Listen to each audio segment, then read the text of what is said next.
Life requires our evolution to thrive through time, using stories of experiences applied in life.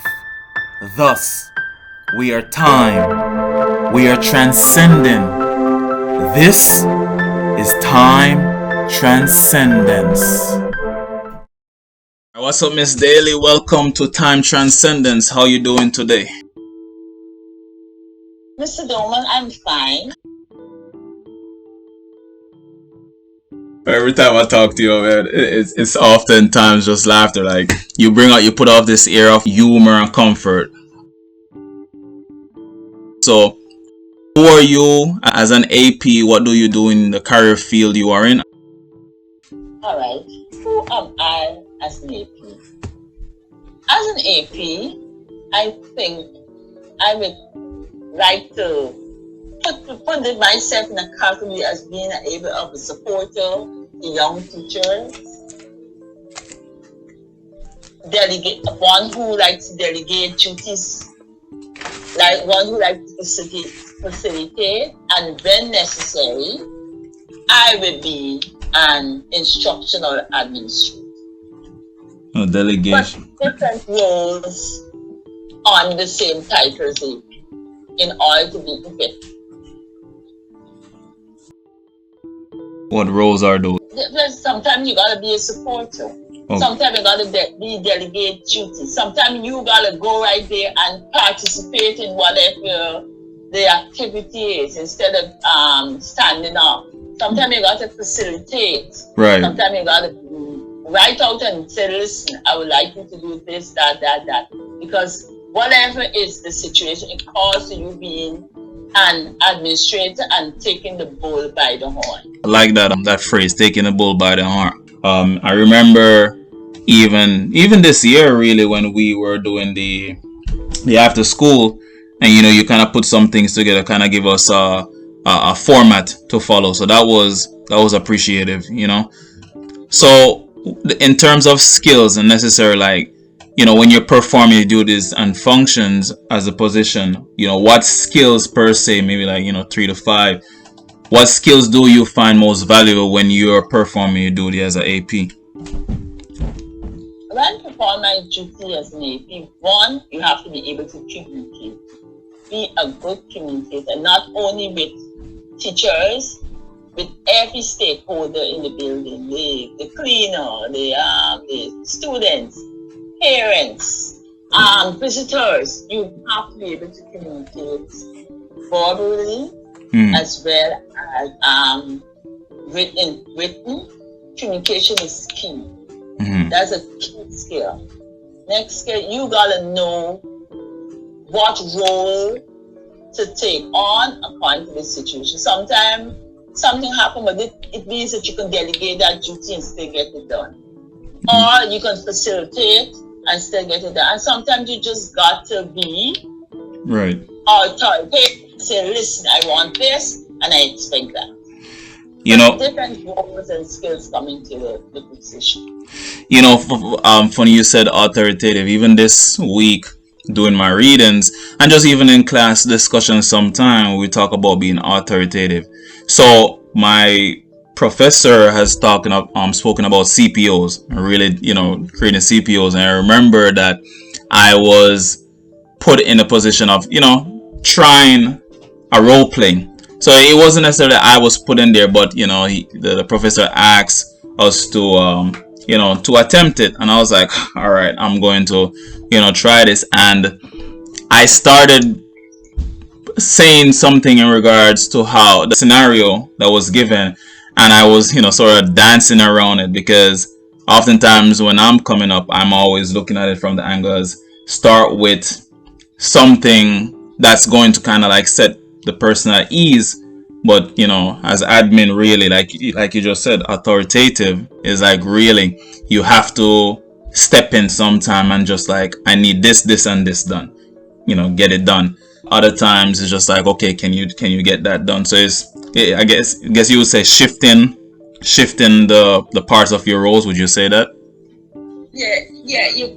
The whole thing, you got to be, in order to be successful, and to build a culture and relationship with the stakeholders, you have to be flexible. You have to be flexible and you got to be insightful. See what trait, should I say trait, or what particular skill suit the situation. Because your thing is you want positive and effective outcomes.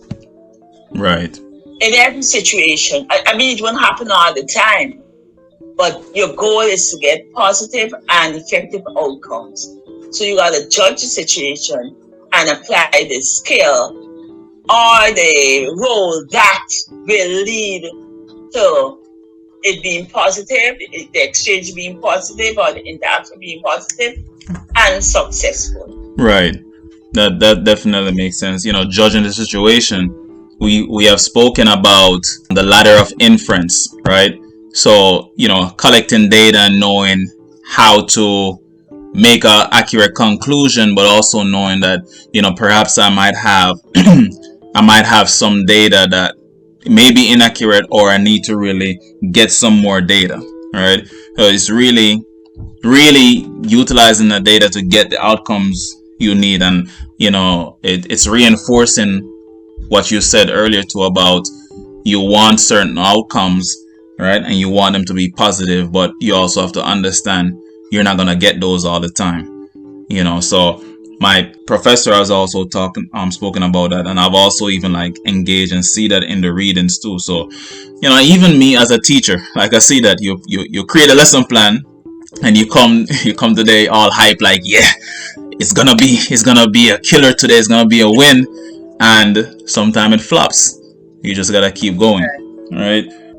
You spoke about communication earlier, and I want to tie that into the second question I'm about to ask is, what are the most challenging issues that you have seen that required your attention, or do you think that requires attention even now? Parent engagement. Parent engagement is very challenging. Throughout my years at the DOE, in different schools, you get first, when I was at a school in Kong Heights, the parents were there. They wanted to have a positive relationship with the teachers. They were involved, fully engaged and involved. But recently, as in middle school, you find the parents in the low level, you have them almost 90% being there, because I think they see that their child is being a baby and need to be guided and so on, and they need to have a relationship with the teachers and so on. But when you get to middle school, and there's a level I'm at middle school, they tend to start backing off, and that is a time I think we need parent engagement and involvement more than ever. I find that so very challenging, because you want parents to be involved. Right. You want to be able to reach out to parents. You want them to be engaged. You want them there. You want them there, because this young adult that we're trying to mold, right, need support, and it needs support from all angles. Parent, from the home, from the community, from right, the school, and I find support from the home in several cases. Right. So poor. Why do you think that they back off, or why do you think parents are not as involved in the middle school age compared to the other age groups or levels? I think the child is now old enough to get it done on their own without their involvement, and so they just back off. Oh, you're 12, you can get it done. You know you're going to do it. Because even when parents come in and say, okay, this child wasn't doing his homework or whatever, right, they would say, okay, he knows he has to do his homework. What's your problem? Right? Instead of saying, okay, you didn't do homework. All right. So every evening, right, I'm going to sit with you and make sure that you do your homework. and so on. Instead, now it becomes a child problem. What's the problem? What's it? No, it's our problem, and we are going to solve it. Right. Because that is a kind of reaction you would have gotten in lower schools. You say, okay, you're not doing okay. I'm going to help you with your homework. But in middle school, they say, what's your problem? Do your homework. And then it goes on. No homework, child not doing homework. Parents feel that child should do it on his or her own. You know, part of even my own going through this program, one of the things that I've emphasized greatly, even in my writings, is about parent involvement. And I guess, you know, considering we are both from the Caribbean, and how our parents always so involved, and when I came to America, I saw just how different parenting is as well. So I'm constantly thinking about how to apply my understanding of our culture and with students here, but it also requires understanding their culture so much too, because I see it as well, right? Like, how do we get parents involved more? And I'm wondering, as you mentioned about homework, is it this aspect of assuming that the kid is responsible enough at that age? Do you think that's exactly what it is, or something else? Yes, I think there's assume that the kid is responsible enough at the middle school age, and she should be able to know what is required, right, and get it. And there's still a child. This is still a child, and if we look at back at history, that's why the whole middle school was created. In other educational systems, there's no middle school. You come from the primary school, that's true, or the elementary school straight into high school. Our founding fathers and scholars and educators felt that there need to be this nurturing piece, this 3 years of nurturing, because this here it is, a child jumping into adolescence, and said that no, the child needs to be nurtured. So middle school should be a nurturing piece still for the child, and it means support from teachers, right, support from the community, support from parents. There's a whole idea of the middle school, and so that when the child now move on to high school, the child is confident, the child has a strong sense of self. Academically, the child should be able and understand what his role and responsibilities are, and we fail them when we don't support them and become involved and engaged in their day-to-day activity in the middle school. Right, you know, it's more so, I guess someone who just seen it for the first time would say this is surprising, but like for me and even for you, really, is like, wow, I'm still astounded that this continues to be.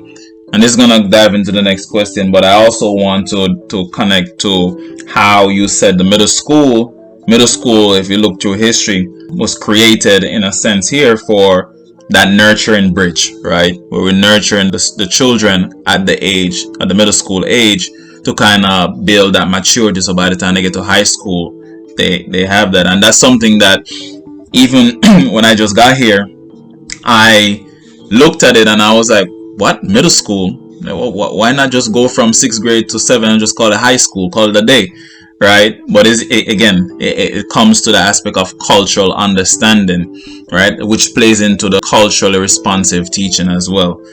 So in that regard, is there any changes? So, what do you think has changed the most since you have been an AP? What has changed the most, and we gotta go back to COVID. COVID-19 has changed our whole way that we can deliver a lesson. Now we are seeing the real true use of technology. How we can use this technology to get so much information over to students in the classroom and at home. Technology has now bridged the home and the classroom, and that's the greatest change. And I think it came out about incidentally, COVID-19 came. We couldn't get kids at home without being educated. Right. And turn to cyberspace and Zoom and Microsoft Teams in order to deliver our lesson to students.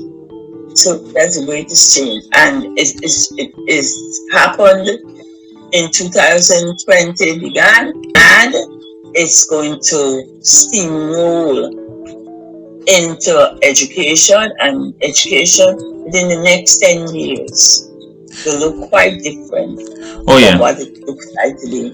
Oh yeah, I mean, I imagine that greatly too, because I've spoken a lot in terms of the district that I was in prior to the district that we're in right now, and just looking at how they had so many computers available for students, but the dynamic of learning was so different, not necessarily as high as I believe it should be.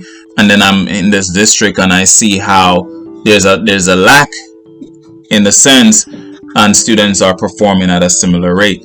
But just looking at COVID really, and looking at how much things have just been pushed forward, really, is like a lot of things that I was seeing, that I was even working with my students in the prior district with the computers. I saw a lot of that started happening in COVID or just prior to COVID itself. I definitely think that as we are going forward, something I came across in my class, we talk about the different ages of education. We're in a conceptual age, whereas the reality that we're living in is in the conceptual age, right? And I think that's still part of the technology age, but education system is still in the industrial age, right? As Sir Ken Robinson even talked about it, how we're in the 21st century, but we're still teaching as if we're in the 20th century. What are we doing? Like, are we really preparing our students for the world ahead? And when we look at disparities and disadvantages, right, students who are at a lower disadvantages often seem to be hurt the most. Even when I saw articles coming out about the disadvantages in education or the disadvantages in the healthcare system and so on as a result of COVID, for me, it was just like this slap in the face, or rather this repetitive slap in the face. Like, how many times am I going to see this when I've seen it years before when there was something else at stake? We have to get to the root of the problem. We have to get to the root of the issues, and among them is real, foundational learn, like with parent engagement is among them that I often push for. If you could change one aspect of the position as an AP, what would you change? One aspect of the position as an AP, what would I change? I would like to change this whole. We talk about students having different learning styles and tapping into other learning styles and things, but yet still we force group work and emphasize collaboration and so in the classroom. Group work, yes, collaboration is good because schools have to satisfy what the labor force need, and if the labor force calling for collaboration and group work, that's what we have to emphasize in school. But yet still, some kids cannot work with others, and we expect that we expect. So although we know this child cannot work with, okay, you've got to do this work, you got to do this, and some kids just can't. We need to know our students. Right. We also is not a cookie cutter thing, but yet still, when we deliver our lessons, we deliver it in the same thing that we're talking against. Or you're in a group why a child can't, you deliver your lesson, go side and say, okay, You go ahead and do your independent work and then share back with us, Right. the class, right? You know, we preach, but then we don't. We preach one thing, and then in practice we do something else. Because look at it, when kids go to an examination, they gotta be on their own. They gotta give that individual work. They gotta be able to the sustainability to be able to sit and focus and do it on their own without any discussion. And sometimes when we deliver lesson, it has to reflect the examination, because we are still using test scores in order to determine how successful the child. It's so paradoxical, I would say, right? You know, coming across evaluative readings again in class, really. You know, talk about that, really. Like, we're using test scores to determine students' intelligence and not realizing that we should be looking at the skills that they're practicing, you know, or what they can, how they're applying those skills. The other thing too is that we stress collaboration so much, but when the test comes, the child sits and do it as an individual. And for a long time, I was always about individual practice. I'm still about it, because I think it's important that people learn how to be themselves, right? Be yourselves, work by yourself, but it's also important to really know how to work with others, because you know we are social creatures, right? But I heavily believe that the individual also is important, because if you are not understanding yourself as an individual, then you run with the group at every second or every turn of the eye. The group says jump, you jump, all right? And so that's where the challenge itself comes in, you know. So that, you know, that's definitely a good point, the collaborative aspect, you know. Thank you for that. Is there anything else you want to add, Miss Daly? Not really, but I still think teaching, going through the different phases and education to student,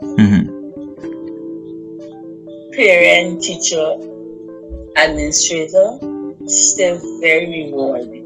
A lot of people don't move away from education, and I still find it very rewarding. And I'm glad you are pursuing the course that you're taking. I think you'll be a great administrator whenever you're offered that position.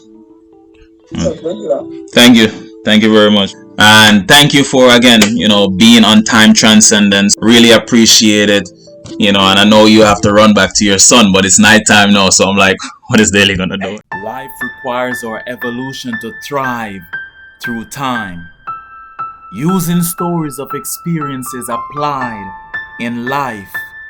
Thus, we are time. We are transcending. This is Time Transcendence.